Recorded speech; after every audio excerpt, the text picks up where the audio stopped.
we have popcorn. And tonight, we are doing something from Ron Wyatt on this episode of Ancient Egypt and the Bible.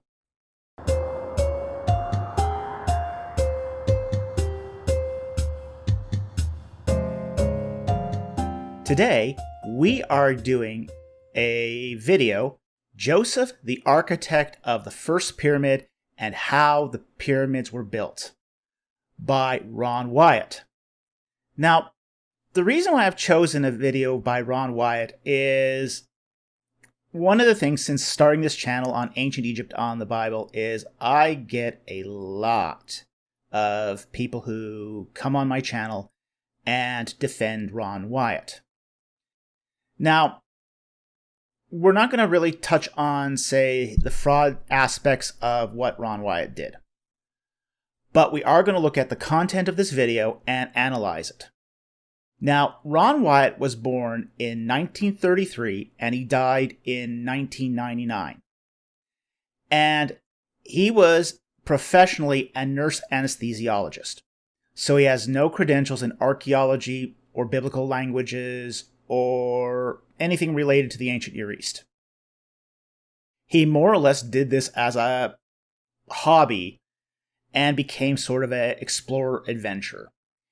And his list of claims of discoveries he supposedly made included Noah's Ark, the Ark of the Covenant, the location of the real Mount Sinai, the location of the crossing of the Israelites in the Gulf of Aqaba, Pillars of Solomon, Noah's house and his grave. The list goes on and on. He, in the span of 10 years, when he was supposedly active as a storyteller / adventurer, his list of supposed discoveries is incredibly long. He had claimed 20 or 30 important biblical discoveries. And tonight we're going to talk about two of these. The identity of Joseph as Imhotep and how the Great Pyramids were built. Now, after Ron Wyatt's death, his widow, Mary Nell Wyatt, continued on his ministry. And when we view this video, the narrator that you're going to hear is Mary Nell. Now, whenever we talk about the Wyatts, the whole sort of question is going to be raised. Did Ron Wyatt actually believe what he said? Now, I think it is clear that his widow did. His widow definitely believed what Ron said. But it's always going to be an open question as to whether Ron himself actually believed what he said was true. We do know he was a raconteur. He was a storyteller. He loved telling big stories. And he also exaggerated many of the facts of those stories. Like, for example, when he dove, supposedly, to see the chariot wheels at the bottom of the Red Sea. There is no way he could have been at the location he was at, diving as deep as he claimed he did in the year he said, using the equipment he had. So, there are elements to much of what Ron Wyatt said that were exaggerated and downright false. And then there's no other way to cut it. Whether or not that's false because he is a charlatan or whether he was self-deluded is a historical question that we really can't answer. Now, a lot of people, when they talk to me about Ron Wyatt, especially his supporters, will say, well, Wyatt seemed so genuine and honest. And there is an aspect where a person can come off genuine, even if the data that they're giving you is factually untrue. If he was self-deluded, well, then he would believe the delusions himself and would therefore come off as sincere. On the other hand, if he was a charlatan, well, to quote Doctor Who here, a con man with a dishonest face is not going to be very successful. You're only a successful con man if you've got an honest face. So that's sort of the conundrum we're at here when we deal with Ron Wyatt, is he's telling false information with a very honest face, and people buy genuine presentations. So with that said, let's get into the video and talk about Joseph, the architect of the first pyramid, and how the pyramids were built.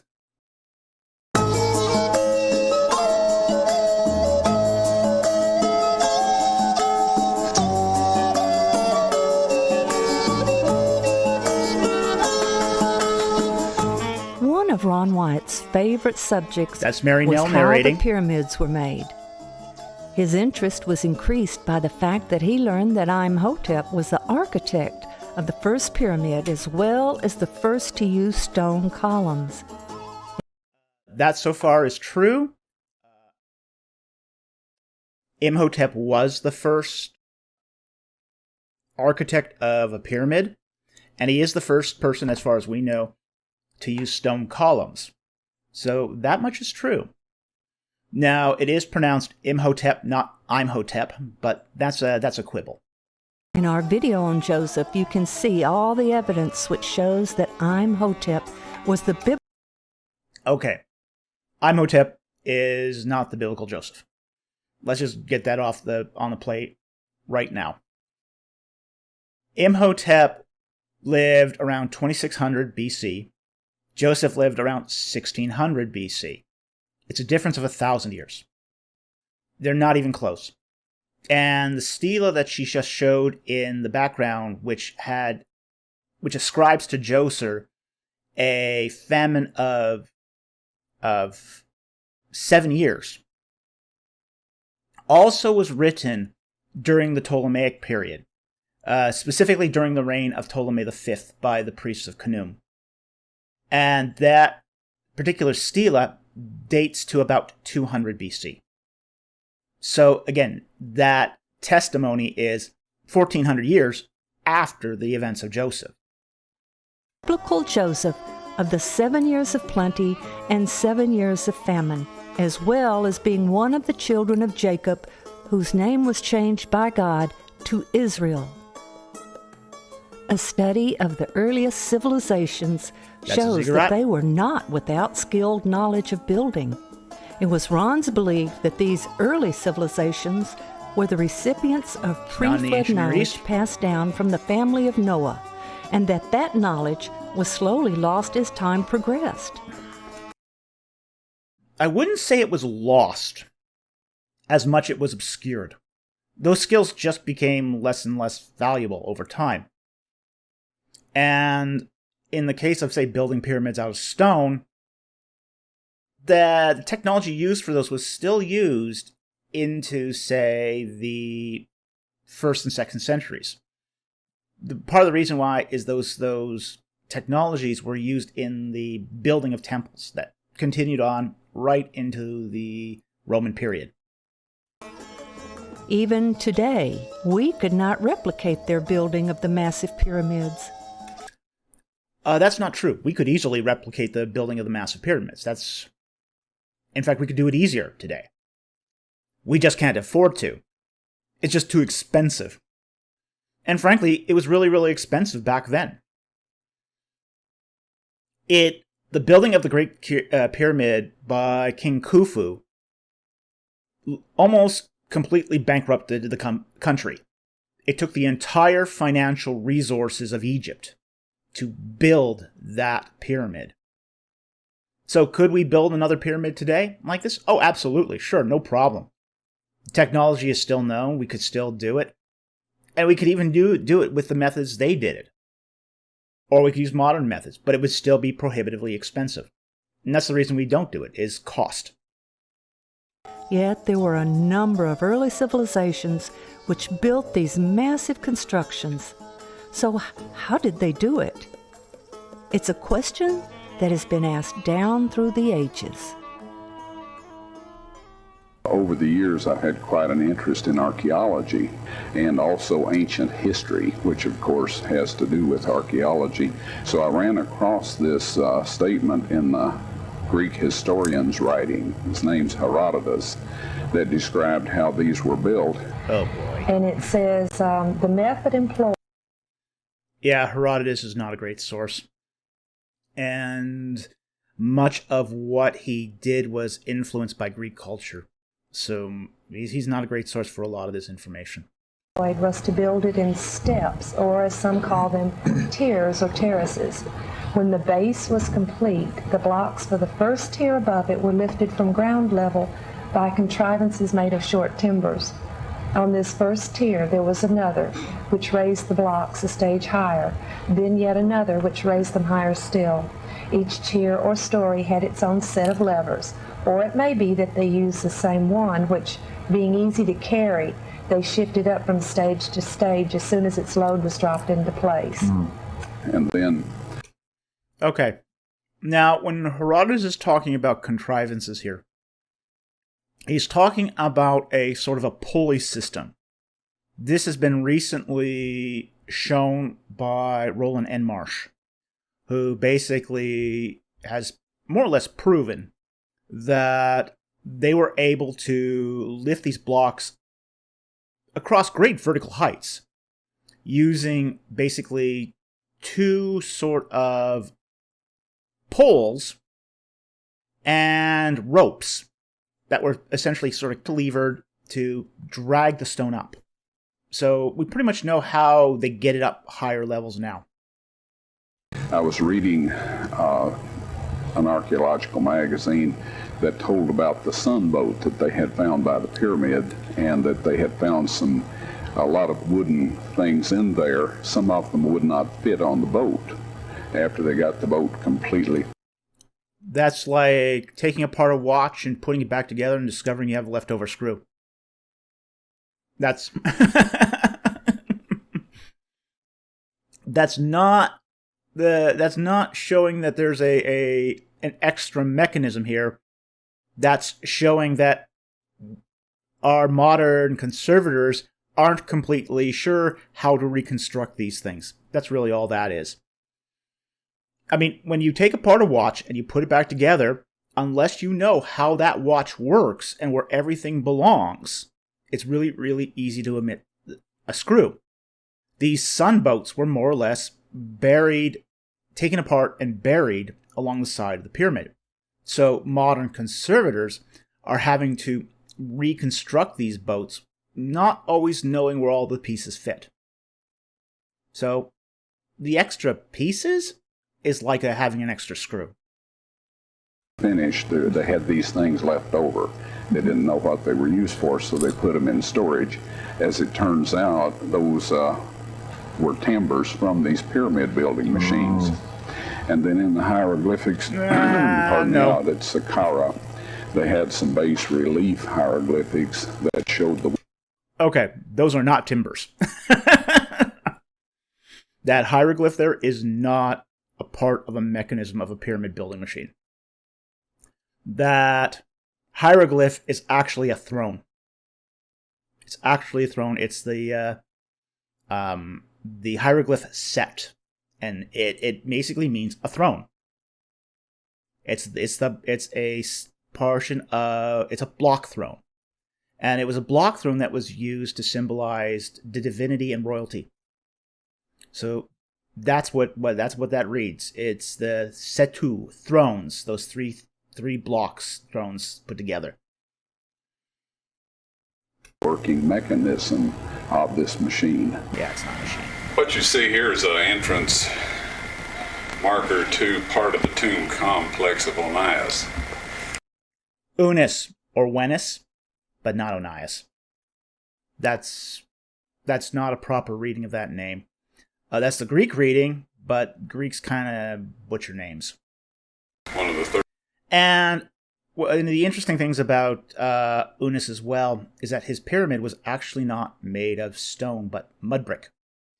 That was covered in stone. If you look at his pyramid today, it's just a pile of rubble. You can actually go down into the burial chamber of Wenis's tomb, and you can actually see all the pyramid texts that are inscribed on the interior of his tomb. It's a great tomb to go to. Great pyramid. But it didn't actually survive time all that well. And we also have to remember, too, that the pyramid of Unis is about 300 years later than Dzoser's pyramid. But Unis is coming back to this site because Saqqara has become an important cult site by the time of Unis. Dynasty pharaohs. Now here is a cartouche that tells us who this man was. You'll note that the cartouche is laying on its side instead of standing upright. This represents the fact that this person is dead. No, it doesn't. No, it doesn't. What we're talking about here is the direction of the writing. Okay. A standing versus a prone cartouche is no indication that the king is alive or dead. It's just the way you read the writing. Because you're supposed to read in a certain direction. In that case, the line is a horizontal line, so the cartouche would have to lay on its side. So this is no indication that the king is dead. You'll notice that the symbols inside the cartouche are still upright. Yes, that's because of the way you read the writing. Ron Wyatt doesn't know how to read Egyptian. These things represent one of the many deities of Egypt. Not really. Unis is a name. Possibly the hair god. Possibly, but doubtful. It's doubtful here. It seems to be more or less just a name. Therefore, they do not die. Just the man himself dies, and these transmigrate into the next pharaoh in line. That's an allegorical reading of the hieroglyphs. This is no different than when Joseph Smith Jr. allegorically reads the Book of Abraham. What we have here, reading from right to left, is Onias died. We have the spade, symbolizing the fact that they buried him. Then we have the symbols of the pyramid building machines. And this all... No! No! No! No! I'm going to spit up my coffee and popcorn in a moment. No. Yeah, they're upright Hoovers. They're Hoover vacuums, yes. Why not go for broke here? There's a rabbit. Got the rabbit in the front, leaves a lot of bunny balls. You need the Hoovers. That's why the Hoovers are behind the rabbit, obviously. Oh man, this is crazy talk. No, those are not pyramid lifting machines. Those are thrones. Also means to build. It appears in front of symbols of... No, it does not mean to build. Set does not mean to build. The word for build is keb. Okay? And it's usually a kind of looks like the symbol to build is a crenulated wall with a human putting his hands against it. So that's to build. This is not the symbol to build. This is the symbol of thrones. Temples and this sort of thing. And then we have a pyramid, which of course is... Okay, that one it gets right. That is the pyramid symbol. That is the word mer. And it does mean a pyramid. This is the name of the pyramid here, which is Wenes Ma'aheru Setu. So basically is the pyramid of Wenes of many thrones. The tomb. Now represented here we have the gifts that are presented to the dead pharaoh to maintain him in the hereafter. Now then... That's right. There's offering. Obviously, there are libation offerings and meat or bread offerings as well. So these are typical food offerings that are given to the deceased king to feed him in the afterlife. A blow-up of these strange objects that we see in the hieroglyphs up here is this. And you will notice that if you pull this curved lever downward, that this portion will be raised here. All right, now as a glyph, then we will find that this is just the right-hand portion of this glyph, and if in your imagination you can place another... Imagination isn't evidence. And that's what we got here is imagination. There's no evidence that the Egyptians used anything like this ever. We have absolutely no evidence for any of this. Other symmetrical mirror image of this object, then you have a lifting mechanism. Now, Herodotus, the father of history, a Greek historian that traveled with the Persian army and on his own in antiquity, states in his book that the pyramids were built in steps or different levels, and that the Egyptians... That's actually probably true, that they were built in steps. And that's because fundamentally a pyramid is a multiple mastaba. And a mastaba is just sort of a single layer, a single sort of terrace of stone. So they would make one terrace of stone, put a smaller terrace of stone on top of that, and then a smaller one on top of that, and so on, and so on, and so on, until you get a rough step pyramid shape, and then you fill in all the sort of the sides with paving stones to make the nice smooth sides. So, the terracing is probably correct. The machine is not. Used a contrivance made of short timbers that lifted the stone from one level to the other. So if we place this contrivance on the ground, and then we place another one at a higher level, and then of course we can place them as necessary up the side of the pyramid, that the winch can be turned and the stone lifted, and of course it's lifted up and then moved over to a machine that's in the lowered position, and lifted up and then moved to yet another machine, and by this method the stone can be lifted as high up the side of the pyramid as necessary. There's been several people that we've discussed this with that have wondered if this would indeed lift a fairly heavy load. Sure. So we built a large variety of this machine. Now we just put 3 sets of levers here, which of course this will demonstrate that it doesn't take a whole lot of levers or sets of these levers to lift pretty heavy load. Now we have a compact car here which approximates the weight of the average stone on the pyramids. So we'll, at this time... Yeah, I've noticed they're not using the good cars. I noticed he's got some nicer cars there. Let's use the crappy car we have. We're not that sure about this.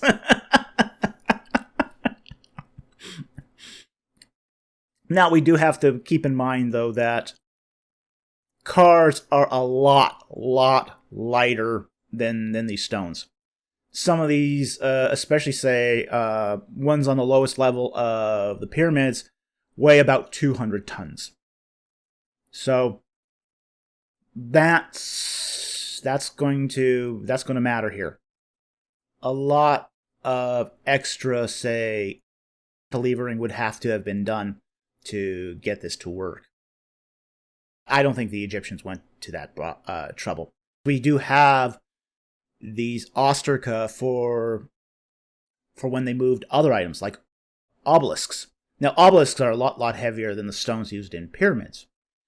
But what they did with obelisks is they put them on boats and floated them right up to the pyramid. So they had these very interesting little tricks to getting stones moved. But when it comes to right up the pyramid, it does seem to be ramps and a pulley system.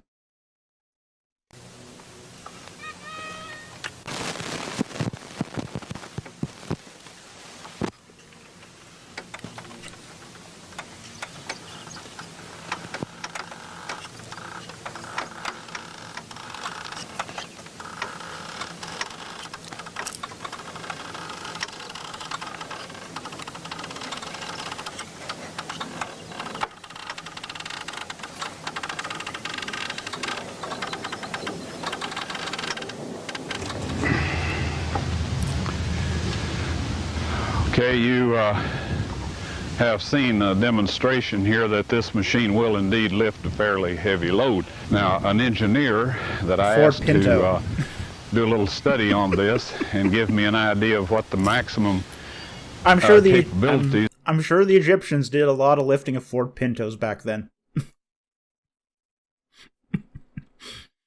of a machine like this were, said that it is possible to lift 500 tons 60 feet into the air with a machine built or constructed of wood. Where do the Egyptians get the wood? I mean, that would require a lot of wood.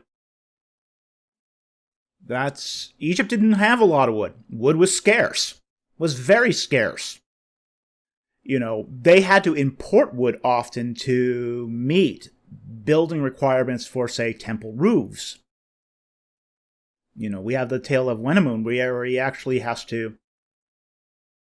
take a ship to Byblos to ask the king of Byblos for more wood, for more logs to build the temples of Amun-Re. So wood is a precious commodity in Egypt. They don't have a lot of it to go around. They used some of it for sledges, but sledges were an economical use of wood because they could be reused over and over and over again. So I've got my doubts here that they would have enough wood to make large enough lever systems like this for building pyramids. I think it is much more likely that they used what they had a lot of, which was rope. They could make rope by essentially the mile. And we see this in the ship burials. The ships were buried with massive amounts of rope. You can actually go into the Solar Burrow Museum, although I think it is now moved to the Gem, but they had on display just goo gobs of rope. So rope, they had a lot of it. It was very, very plentiful for them. Flax rope particularly, because they did grow a lot of flax in Egypt. Along with the hieroglyphs and the description in Herodotus' histories of how these large monuments were constructed, we have found around the base of the pyramid holes in the stone. Now these are He found holes in the stone! You find holes everywhere in the stones of Egypt. Yeah. You don't know when those holes were made, though. That's the problem with finding holes in stone. Now, in some sites, yeah, you can probably make a good estimation when you find, like, post holes. Because, like, for example, there's a pyramid that is really pretty distant. The Valley of the Gamusa was so away from cult sites that didn't get much traffic, so you could tell the post holes are original to the pyramid. But a place like Giza, that was a funerary complex for hundreds of years, you don't know why those post holes were made, who made them, what was the purpose of those post holes. I mean, you could have even had crusaders come through and make post holes to pitch a tent. You don't know. Maybe it was Napoleon's men who came by, dug a few post holes to pitch a tent or a headquarters. We just don't know. Because it's really, really difficult to date a post hole. Or even to know why it was made. So just pointing at a post hole in a piece of rock is nothing. proper distance to anchor the machines that were used to lift the stones up the sides of the pyramids. This is confirmation bias.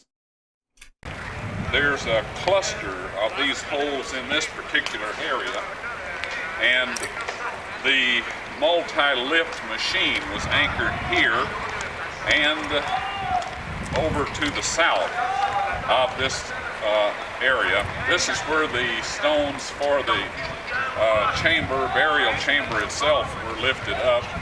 Also where the different tiers are, the stepped stones were lifted into place. Now, there are other sets of holes all around the perimeter of the pyramid. This is where the lesser stones were, machines were hanging. I'm going to say a few words about the pyramid building machines. Is Nasif Hassan. He's the director of antiquities in Egypt, and he will... Okay, let's talk about Nasif Hassan. Because Ron Wyatt always sort of... This is Ron Wyatt's man in Egypt. This is the guy that Ron Wyatt always goes to and confirms his discoveries with in Egypt as being... And he's always sort of introduced as the director of antiquities of Egypt, or sometimes Cairo. Now, one of the things about being the director of antiquities in Cairo is it's a high-profile political position. You are essentially the top man. Zahi Hawass was director of antiquities in Cairo. Okay? You are essentially in charge of all the antiquities in Egypt. Now, because it is such a high-profile political position, all the names of all the directors of antiquities of Egypt are recorded and known. You can go back all the way to the 19th century and look at who was in charge at the time, because it is a high-profile political... I mean, it's essentially the same as being a deputy minister.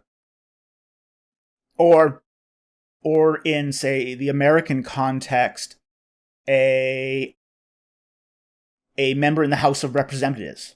You know, it's a political position. It's a high-profile position. All the names of all the directors of antiquities in Egypt are known. Nasif here is not one of them. This guy was never a director of antiquities in Cairo. He was never one of those. This guy is an actor or another con man. But he was never the director of antiquities in Cairo. I'll give you an idea of what he believes about how the pyramids were built. Now I am very glad to see that this machine, which Mr. White showed me, and I think maybe they used something like that, because there in hieroglyphs we know that this cartouche of Onis tomb in the western side of the Great Pyramid, and also this... Yeah, you don't find that on the tomb of the Great Pyramid. This guy obviously knows absolutely nothing about the cartouches of Unis are found at Saqqara, not Giza. Okay? What he's talking about here, meaning beautiful, is not netter, it's nefer. Nefer means beautiful, not netter. An Egyptologist wouldn't have missed this. This guy's a con man, or a fraud, but he's no director of antiquities. This letter means nefer, means beautiful, and these three little signs are exactly maybe show us another machine or another parts of machine or something like that, maybe of... Yeah, this guy's a fraud. This guy's a complete fraud. So, I don't know who this guy is in real life, but he's not a director of antiquities Cairo. So, or maybe of anything else.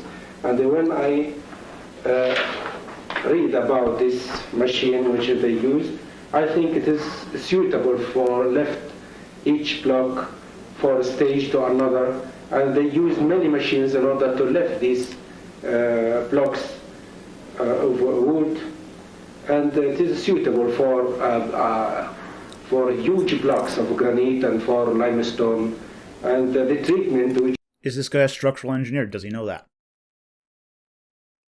You know, What's this guy's qualifications? Nasif Hassan, as far as I know, has none. I mean, he's not what he's claimed to be. He's not the director of antiquities in Cairo. Okay. He doesn't even have a good command of the Egyptian language. So now we're supposed to take the opinion of a guy who's also not a structural engineer to see if these were actually suitable to lift large blocks. Well, maybe they are, maybe they aren't. But it would be completely outside of his field of expertise, even if he were an Egyptologist, to make that statement. I have seen on the television or something here at Egypt, and it is a suitable thing to lift. Okay, we have gotten 3 of these machines set up along on the different steps of the pyramids here. Okay, he is at the Pyramid of Khafre, which is the second largest pyramid. Now, back when Ron Wyatt filmed this, all you needed was a camera crew and a roll of 100s to be able to set up something like this on a pyramid, as long as it was well supervised and there was no possibility of damage. In order to demonstrate how these magnificent monuments were constructed. Now, the Minister of the Antiquities asked us not to use a stone because of the... Yeah, so you're going to lift a cardboard box up 3 levels of the pyramid. Okay, that's sort of... I'm not really sure that this is a really compelling demonstration. Possibility that the stone might be dropped and damage the pyramids. These, although they look well preserved from a distance, there's a lot of loose rocks and occasionally a stone will fall, and we don't wish to damage these. So we're using a carton or a large box to illustrate the process. So if you will watch, they have lowered Cardboard the first box. machine or the lowest machine into position, and they're lifting the rock, or in this case the carton, up to the full height of this machine.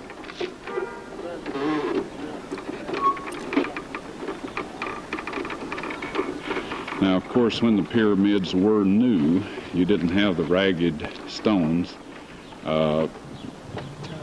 placed around on the structure to get in the way, and so things were much easier. At this particular time, with these stones in the way, it makes it more difficult to get the proper idea of how they accomplished this. Now they move the carton back to the next machine. Now we feel that they had a winch device that sat on top of the machine, that the second machine and the third machine, and that a loop of rope was thrown out over the stone, and with using sand beneath the stone, they were able to slide it along over to the machine that was behind and up on the next step. Now this, of course, meets Herodotus' description, and due to the... Well, Herodotus' description is so vague that it's not really all that useful, to be honest. I don't think that Herodotus is all that helpful here. The fact that he only was able to see a hieroglyph, he described them as a contrivance. Now when we get to the top of this second machine, of course, you see there is a third machine that could be lowered down and the stone placed on that and taken higher. And then step by step, you slowly work your way up the top or up the side of this pyramid. And as you can see at this present time, you would not want to venture too far up the side with these machines, because you definitely get into trouble. And there have been several people that have fallen to their death by trying to climb these stones, because many of them are loose from the weathering and from the fact that the stones that supported them have fallen away. But these... Well, they didn't fall away. They were removed. The casing stones on the 3 pyramids of Giza were stripped to build essentially palaces for Islamic rulers because they were very, very fine stone. They were very nice stone. So that's what happened to the casing stones on the pyramids, is they were essentially taken away and used to essentially line the floors of Islamic palaces. Machines could be fastened to each other, and they could be tied by ropes, the top machines, to the point that it was impossible or nearly impossible to have much of an accident. Now, as they got to the top of the pyramid, they started filling in the steps with stones cut for that purpose, and these were, of course, harder stones. They would never let you do this sort of filming today. Water from getting in and eroding away the sides of the pyramid. They just would never let you do this anymore. Which, of course, is what's happened at this point. A lot of the slack that we find amongst, and corruption, to be honest. There's still corruption in Egypt among Egyptian authorities, but they don't allow Westerners to do this sort of thing anymore, and for good reason. Because even little stuff like this ends up damaging the monuments. So they don't let you do experimental archaeology like this on real monuments because it was irresponsible. And frankly, people back then knew it was irresponsible. But with that roll of hundreds in your pocket, you know, you could get a lot of stuff done back then that you couldn't today. Some of the later 1985. rulers and the local populace felt that this was an ideal place to quarry stones. So rather than go off a few miles away and perhaps bring the stones across the river, they came over. Yeah, well, Japan loves that sort of TV. That sort of sensationalist TV. So, just because it was filmed in Japan's Nippon network does not actually mean it's something credible. Here and got stones off these structures, and of course these stones are already cut. Before Joseph's experience there in the story that's related in the Bible about him and the famine and his dreams and all that, Egypt was a collection of city-states. That's not true. Okay? Even if we take, for example, the idea... I mean, if we take Ron Wyatt's hypothesis here that Joseph was Imhotep, Egypt was not a collection of city-states at that point. It was a united kingdom, and it had been for several hundred years. We have to remember that Djoser and Imhotep lived during the beginning of the Third Dynasty, and Egypt had already became a united country under the First Dynasty kings. So it wasn't a collection of city-states at this point. So I don't know where he's getting that from.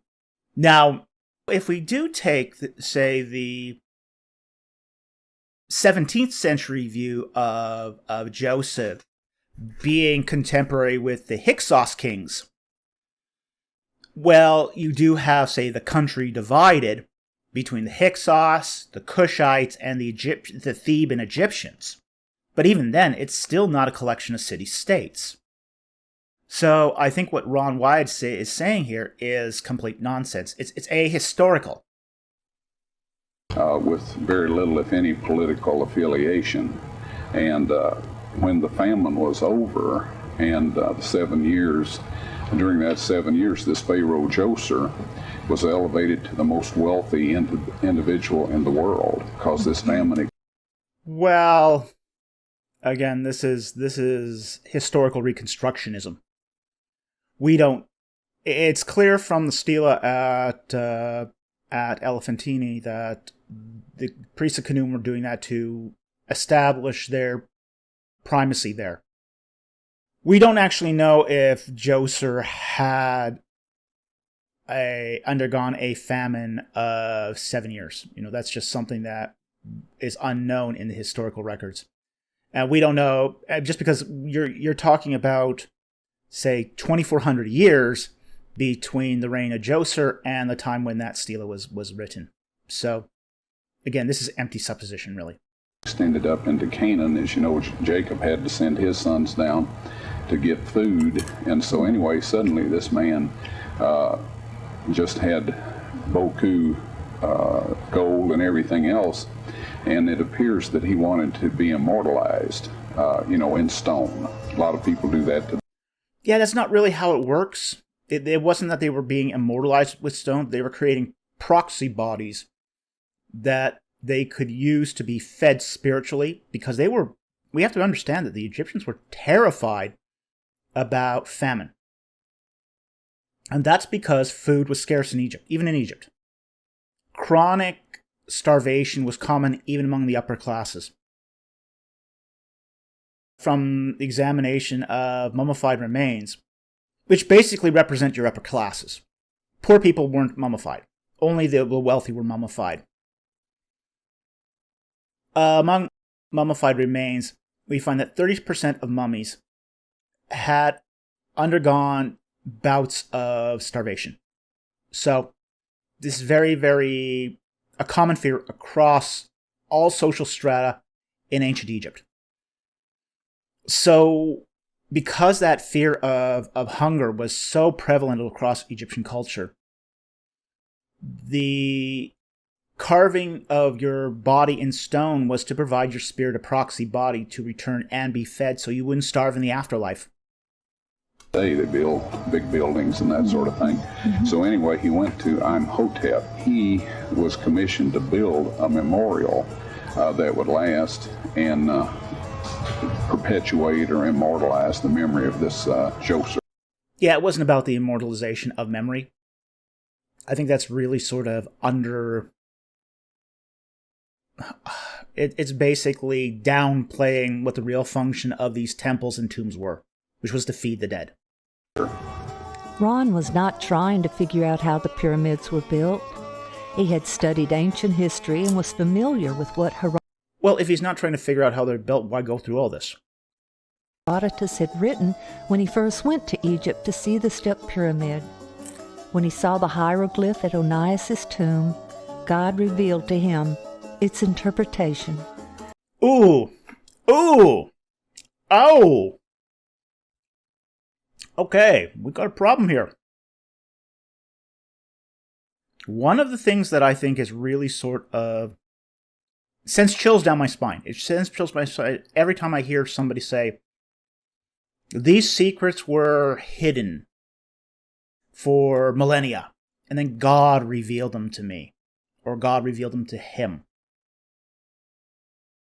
It's a distortion of an idea of divine inspiration placed upon people who are not being divinely inspired. Anytime I start hearing somebody go off, well, it was hidden to everyone, but God chose me, oh humble me, to receive all these secrets. That's not the way God works. God doesn't work that way. He could if he wanted to, but he generally doesn't. The way God generally reveals things to us, no new knowledge to us, is reluctantly. We have to work for it. We have to put in the requisite study. We have to see what exists in knowledge, what exists in God's word. It takes years and years and years of diligent study. The Bible, the Holy Spirit does illuminate his word, but does so slowly and over time. He doesn't give us brain dumps. He doesn't just show us on a wall like this, oh, that's a pyramid building machine. Because that's not a pyramid building machine.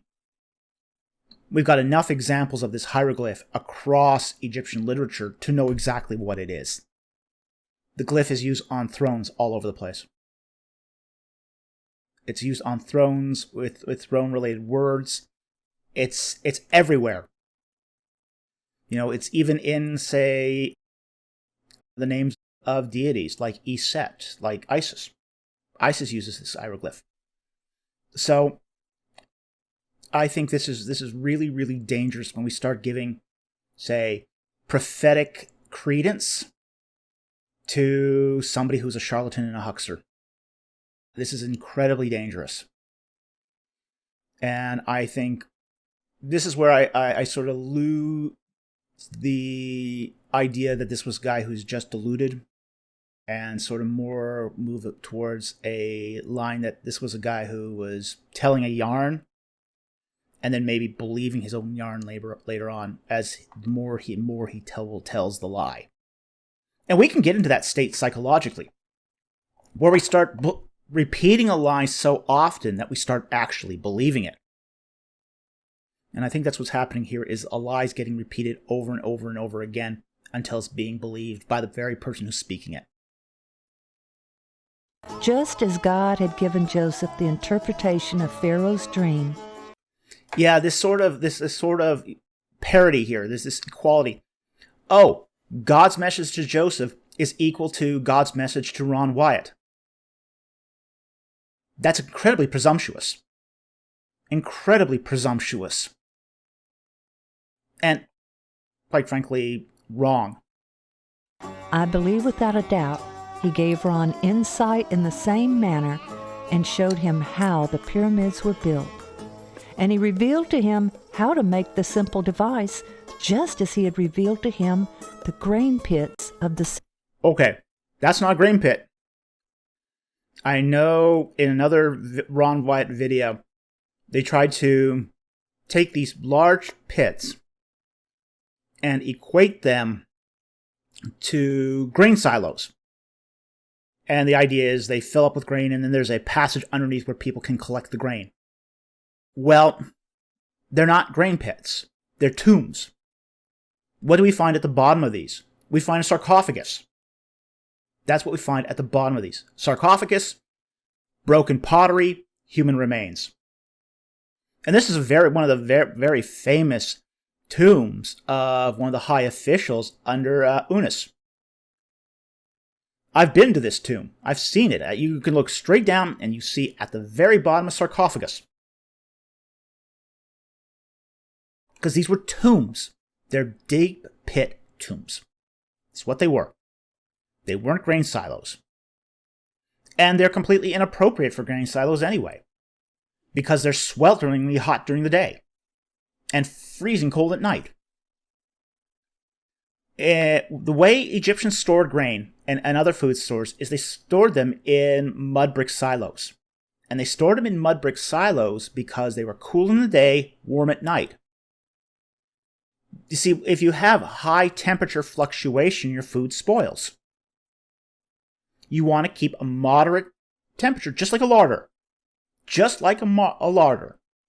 People used to have larders in their home instead of refrigeration, because in a larder, the temperature didn't fluctuate very widely, so food tended to stay fresh longer than it did just on the shelf. So that's why people kept larders. The Egyptians were no different here.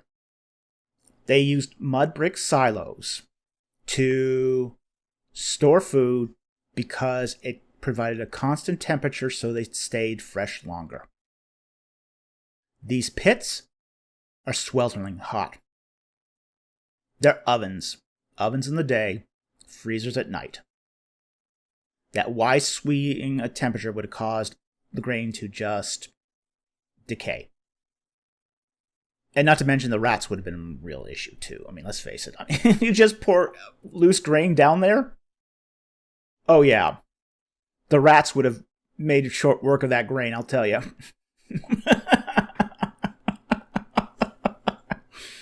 Because Egypt had a rat problem too.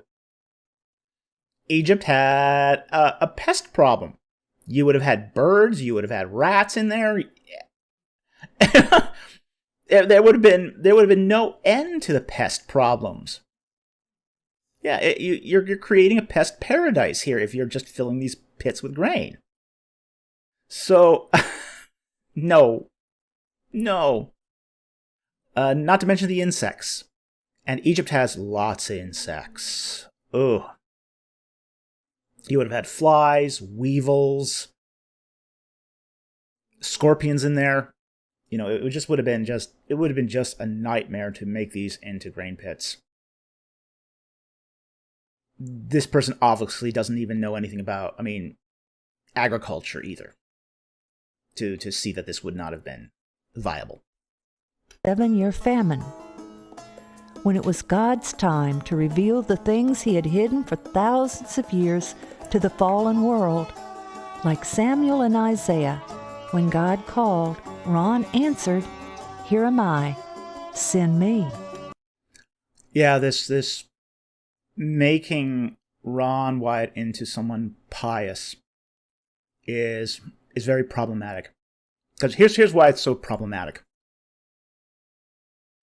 Ron Wyatt created a lot of false evidence to support the biblical narrative. The problem with false evidence is that it creates a false faith. And when that false evidence gets knocked down, the false faith falls with it. It's really, really dangerous stuff. It's really, really dangerous stuff. This is the problem of taking shortcuts in history and scholarship to try to support the Bible. Because it just leads to false faith. And people are really building their faith on this stuff. Many people have told me, hey, I've come to Christ because of Ron Wyatt. But what happens when all that information is proven to be false? Where do these people go? Now, one of the things we're trying to do on our channel, Ancient Egypt and the Bible, is try to build people's faith with good information, good evidence. Good evidence can lead you to a good faith, a strong faith. But false evidence will lead you to a false faith. God is still looking for people who love him and are willing to be called according to his purpose. Each of us can be used of God. We just have to be willing.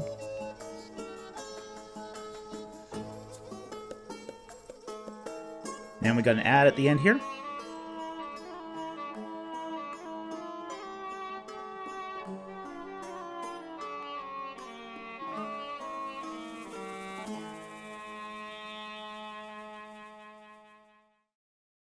Okay, so that's the end of the video. And we can see here that we've had a mix of many things here. We have, say, some muddling of history. Ron Wyatt sort of confuses Imhotep with Joseph. He foregoes all the sort of the chronological aspects of ancient Egyptian history, just so he can sort of create a compelling story.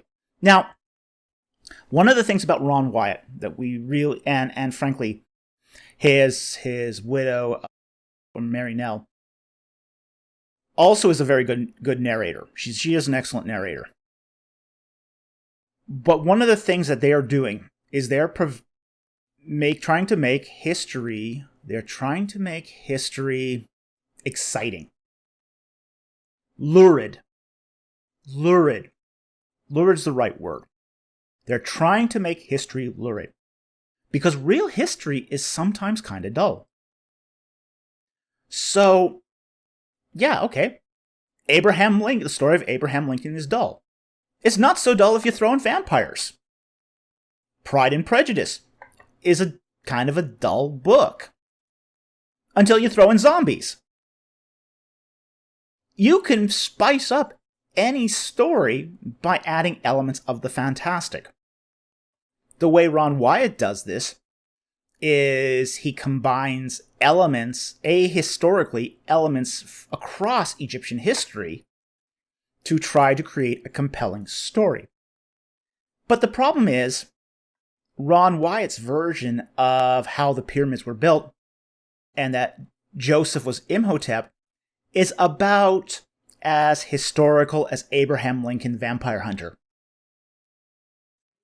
It's not historical. It's not true. It's not a true story. And I think that's the problem, is we need to have our faith founded on stuff that is true, not something that's just a good story. So anyway, with that said, that is our popcorn review for November. I hope you enjoyed it, and I hope you learned something. Thank you very much for watching, and I'll see you next time on Ancient Egypt and the Bible.